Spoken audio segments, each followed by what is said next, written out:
Hey, Mrs. Hardy. Hope things are well at the high school. Um, Here's a short little video about my thoughts on what we could do for the workshop uh, to help digital literacy in teachers in the 21st century. Um, so yeah, let's get started on the agenda. The first thing I have here is involving students themselves. And this is a big thing because with the rise of technology and the internet and all this information that we have access to, it's very easy to just spout things off without thinking about them yourself. And it's always a good thing to have students question things and question what they're saying and thinking and all that.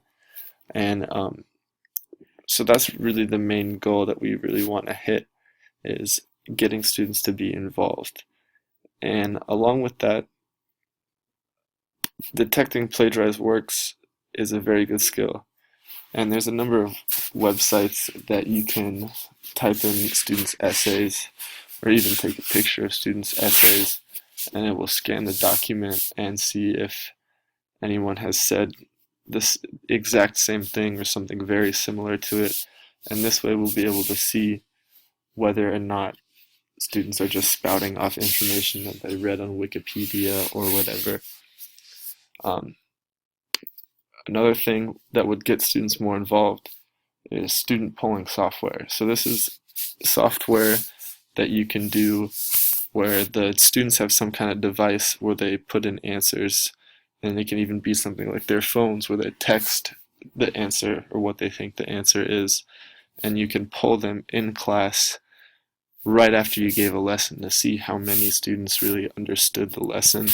And then from that, if half the students didn't answer the question right, you'll be able to address that in class in real time, not the day after when they failed a test or anything like that. Another thing would be infographics, and these are kind of pictures or statistics that have been put together and arranged for you, and they often have like a very large expansive information on the one infographic. So students will like let their eyes wander and maybe I'll look at this side of the page and learn about this or what have you. And there's a lot of those out there with the internet because we've got all this information. The main problem is just kind of arranging it, and there's even software that you can use to make infographics. And then the last one I have on this list is create asynchronous presentations. And that's kind of like what I talked about the last one. There's a large number of websites that are like a PowerPoint, but maybe more visually stimulating and maybe even easier than PowerPoint, where you can arrange something, put it together for your students.